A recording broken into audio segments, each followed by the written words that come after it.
আসসালামু আলাইকুম প্রিয় গেস্ট, প্রিয় ভিউয়ার্স, আপনারা এই গেস্টের কথাগুলি শুনবেন। গেস্টে কি বলে একটু দেখেন প্লিজ। স্যারেরা বরিশাল জালকাঠি থেকে আসছে, কুয়াকাটায় 3 দিন। তারা অনেক হোটেলেই খেয়েছে, লাস্টে আমাদের ভাগ্যে জুটেছে পৌষি রেস্টুরেন্টের খাবার। ম্যাম, আপনারা কুয়াকাটায় 3 দিন অনেক হোটেলে খেয়েছেন, আপনারা কুয়াকাটার সবচেয়ে বিলাসবহুল হোটেল শিকদার রিসোর্টে উঠছে। একটু আমাদের খাবার সম্পর্কে ম্যাম আপনি কিছু একটু বলেন। দাও, একজনের রিভিউ দাও।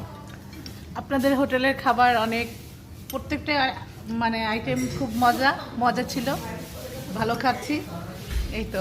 থ্যাংক ইউ স্যার, আপনি কিছু একটু বলবেন। টেস্টি খাবার খেয়ে ভালো লাগছে। Thank you sir. দল অধিনায়ক স্যার কিছু বলবেন। না, সবাই অধিনায়ক এখানে। না, আপনি অর্ডার দিচ্ছেন, আপনি সার্ভ করছেন, আমাদেরকে একটু দিক নির্দেশনা দিচ্ছেন, এই জন্য আপনাকে অধিনায়ক বলছি স্যার। এমনিতে সবকিছু কারেন্ট খাবার, এই জন্যই ভালো লাগছে। আর ফ্রিজিং খাবার না আমার মনে হচ্ছে। হ্যাঁ, আসলে আমাদের গেস্ট ভালো, এই জন্যই আমাদের সব কিছু ভালো। আর ভালো গেস্টদের আমরা লাস্টের দিকেই পাই। ইনশাল্লাহ আবার আসবেন পৌষি রেস্টুরেন্ট কুয়াকাটা।